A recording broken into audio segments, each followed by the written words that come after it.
В света има много мистериозни места, такива като Антарктида, като Бермудският триъгълник.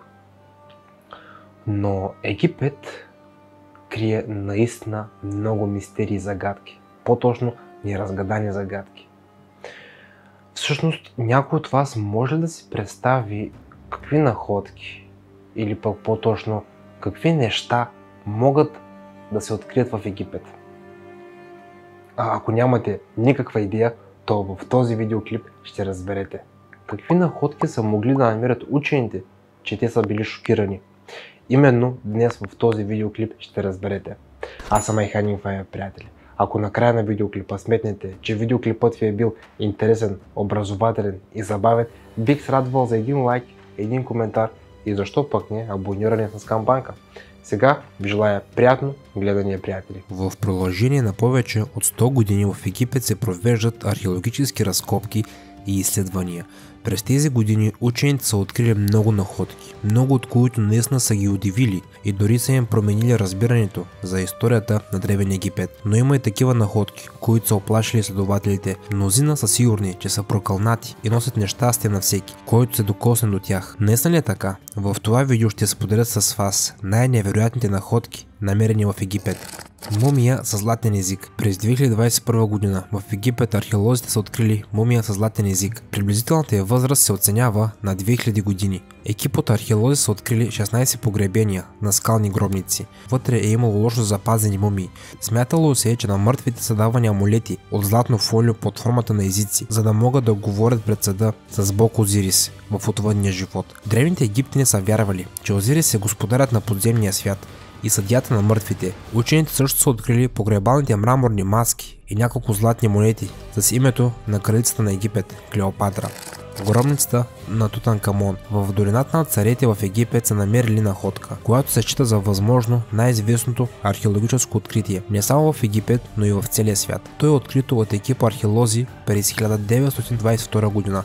Гробницата е съдържала фантастични съкровища, както и посмъртната маска на Тутанкамон и нейната мумия. Преди 100 години тази находка веднага е предизвикала шум във вестниците. Много журналисти са твърдели, че мумията е съдържала древно проклятие. Тутанкамон е станал известен наред с други неща, но едно от тях е, че той е починал много млад. Анализът на останките му показва, че той е страдал от различни здравословни проблеми и е ходил с бастун. Тутанкамон е управлявал по-малко 10 години, през 1300 година преди новата ера. Легендата казва, че гробницата е била защитена от посегателството с ужасно проклятие, което е убивало всеки, който се е осмелил да влезе там и да наруши мира на Тутанкамон. И дори по-малко от година след откритието, ръководителят на експедицията, лорд Карнарван, е починал от охапване от комар. Мнозина естествено са решили, че проклятието работи. Освен това, малко преди смъртта на археолога, кучето му също е починало. Всички тези събития за дълго време са задържали репутацията на прокълнатата гробница на Тутанкамон. След много години този мит е бил разсеян от изследователите. Те са събрали информация за няколко десетки членове на тази експедиция и са установили, че продължителността на живота им не се различава от средната и че те са починали по естествена причина.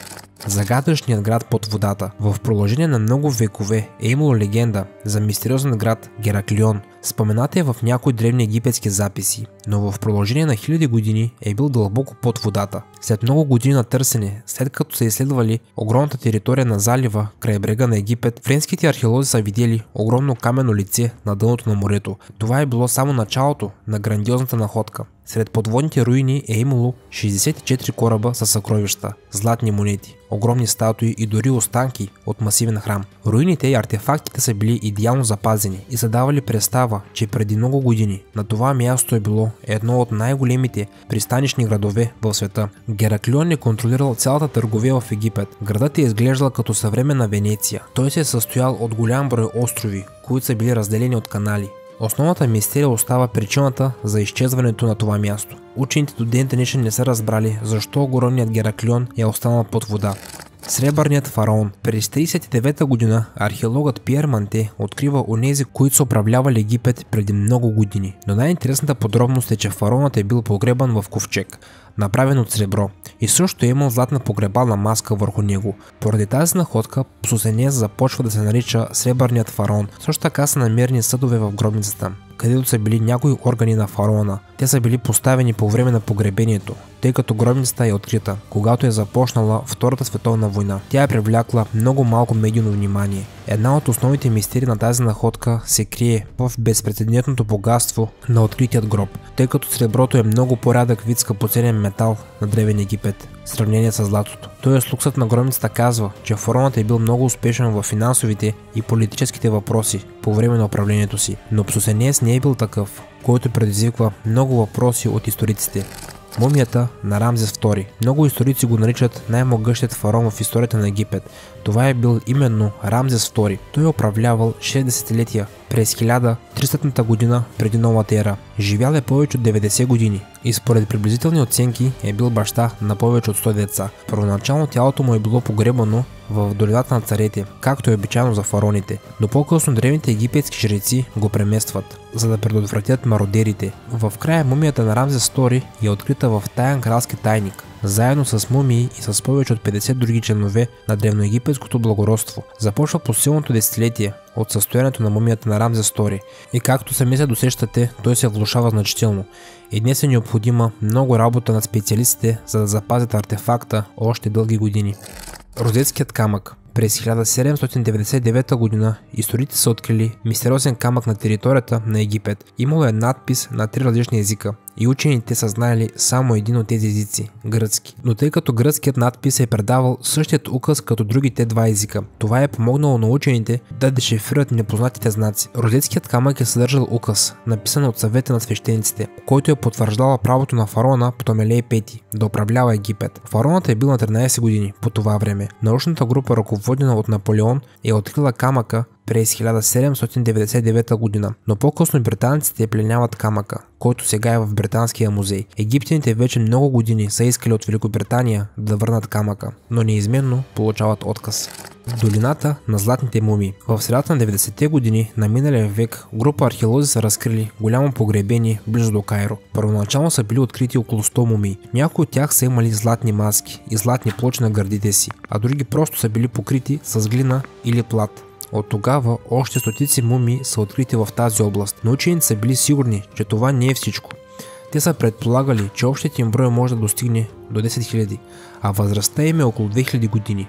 Голям брой мумии, които са погребани с златни маски и скъпи бижута. Предполага се, че там са живеели доста богато население преди няколко хиляди години. Изгубеният град. През 2021 година е открит изгубеният златен град на юг от египетската столица Кайро. Един от най-големите древни градове, откривани някога от археолозите, и една от най-значимите находки след откриването на гробницата на Тутанкамон. Според предварителните данни и изчисления, градът е на 3000 години и са били запазени няколко области с непокътнати високи стени, дори и пекарна. Мумията на Аменхотеп. Египетските учени с помощта на съвременни технологии са успели да разкрият тайната на мумията Аменхотеп I, чиято възраст се оценява на около 3500 години. Мумията на Аменхотеп I е открита преди повече от век, но Аменхотеп е бил покрит с плътен слой тъкан. През последните 100 години учените не са осмелили да премахнат черупката и маската й, за да не й повредят. И едва през 2021 година специалисти от университета в Кайро са използвали 3D компютърна томография, за да покажат, че под слоевете дрехи сканирането е направило възможно изследването на тялото на Аменхотеп за първи път. Също е имало и безпрецедентни подробности. Например, учените са успели да открият, че по време на смъртта на Аменхотеп той е бил на 35 години. Нямало е никакви следи от болести или насилствена смърт. Гробницата КВ-5. Това е най-голямата гробница в Египет, която е била някога откривана. И въпреки, че археолозите са го открили много отдавна, през първата половина на 19 век, настоящото изследване на това откритие е започнало преди 25 години. Тази гробница е принадлежала на децата на фараон Рамзес II. Това е истински комплекс, състоящ се от 70 гробни стаи, които се разклоняват от главния коридор и съдържат хиляди глинени парчета бижута и голяма статуя на бог Озирис. Новината за откриването на тази гробница се е превърнала в истинска сензация за археолозите.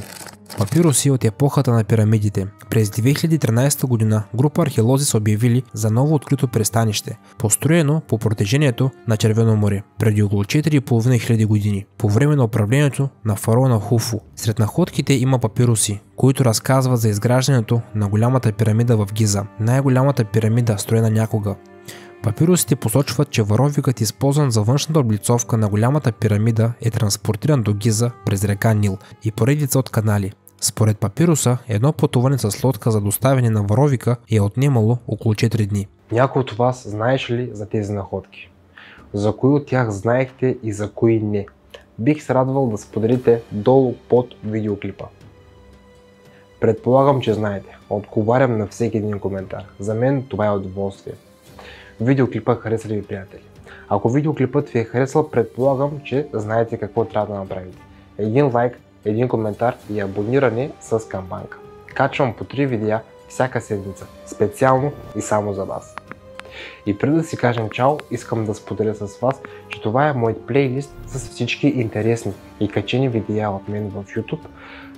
А това е моят последно качен видеоклип в YouTube. Много интересен.